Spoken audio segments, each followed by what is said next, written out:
Okay, so these videos are quite quick, but the beauty, of course, of a video is you can pause it, restart it, re-watch it as much as you like. Unlike me, who stood at a whiteboard, you can't quite rewind me. So this video, looking at, is it a factor? In fact, particular by dividing algebraic expressions. So for example, by the end of this video, / end of this lesson, you should be able to find out whether x minus 3 goes into this beautiful expression here. Now, you're probably thinking, oh my god, what's that? Don't worry, do it one step at a time. So let's cast our minds back to the days of long division. Now, some of you might have learnt the bus stop method to divide. That's not helping us out here. Here, you need the method of long division. Now, if you've not done it before, this is a good chance to practice. If you have, here's a recap. So, 1,410 divided by 6. Now, much like normal, let's do 1,410 divided by 6.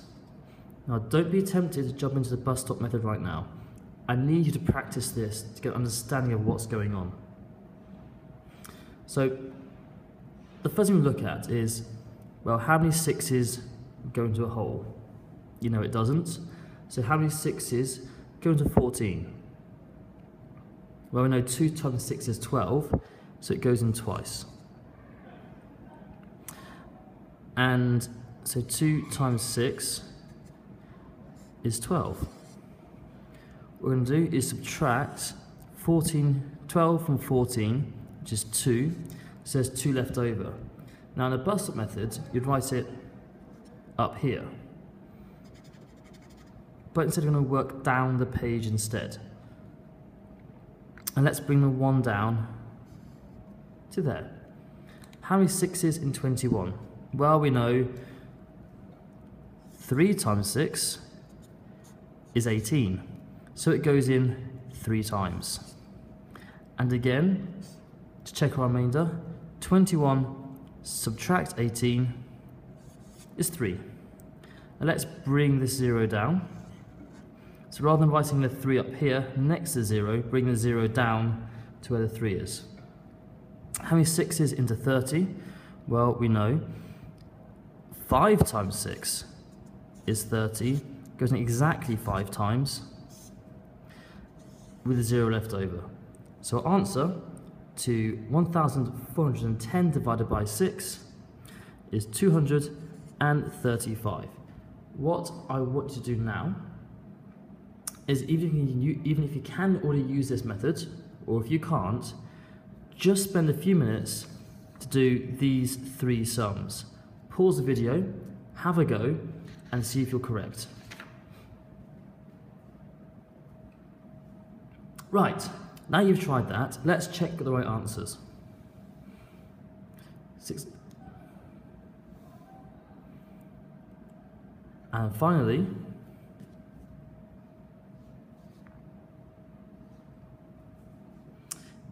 if you didn't get it right, check your workings, check your multiplications are correct, check you worked out the right divisions. If not, ask for help. Now, we're going to divide an algebraic expression. We're going to find out if x subtract 3 is a factor of this expression here by dividing. And do it very similar to the long division method. So our sum is x cubed plus 2x squared subtract 17x plus 6 all divided by x subtract 3. Now, all you need to worry about is dividing this by our x each time. So like before, we're going to see, okay, how many times does x go into x cubed? Well, we know that x squared times x is x cubed, so x squared goes at the top. Now at the front here isn't just x, it's x subtract 3. So we're going to times this, we times our x squared by x subtract 3, which gives us x cubed minus 3x, and just like in long division, we're going to subtract them. Now they cancel out. 2x squared subtract minus 3x, double negative, makes it a positive. So it becomes, hang on, oops, there we go. Watch that, x squared becomes 5x squared.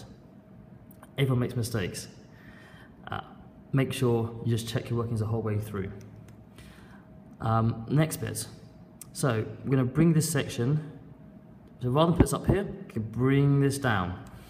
So bringing down the minus 17x plus 6. Now this is our new number we're working with. You think, okay, how many times does x go into 5x squared? Well, we know that 5x times x is 5x squared. So at the top, we're going to have a positive 5x. And again, it's not just x we're dividing by, but x subtract 3. So our 5x times our x subtract 3 is 5x squared minus 15x. Now you should notice that these two should always cancel out to nothing. And in most cases you'll see you should have the same value of x at the end. So 5x squared minus 5x squared is nothing. Negative 17x, subtract negative 15, double negative, makes it a positive. So 17 minus 17 plus 15 is going to be, so there's a slight pause in the filming then, but we've got 2. So minus 17 and 15 is negative 2x. Again, bringing down our plus 6. So how many times does x go into minus 2x? Well, we know that minus 2 times x is negative 2x, so minus 2 is a factor. And times that by x minus 3, which gives us minus 2x. Minus 2 times minus 3 is plus 6. They'll cancel. 6 takes 6 is 0. So x cubed plus 2x squared minus 17x plus 6 divided by x minus 3 is x squared plus 5x subtract 2. And we can say, because this went exactly into that with no remainder, that x minus 3 is a factor of all of that.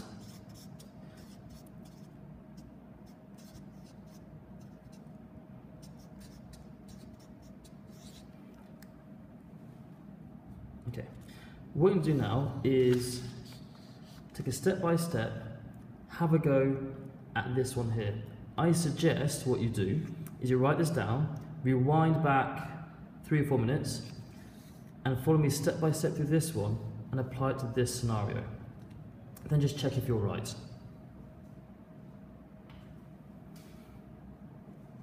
So if you unpause the video now, hopefully you've done it. And if you're right, there should be no remainder because all these are factors. So x plus 5, 6x cubed plus 28, x squared, subtract 7x plus 15. Right, x is into 6x cubed. We know that 6x squared times x will give us that. So our factor is 6x squared plus 5, which gives us 6x cubed plus 30x squared. And we subtract those to give us minus 2x squared, bringing this down to here. So minus 7x plus 15. Next job, how many x's go into minus 2x squared? We know that obviously minus 2x times x will give us that. So negative 2x is at the top, and x plus 5, which gives us minus 2x. Take away 2x squared and to make sure it matches up. X times x is x squared, minus 10x. Subtract those away. Nothing gives you a positive 3x.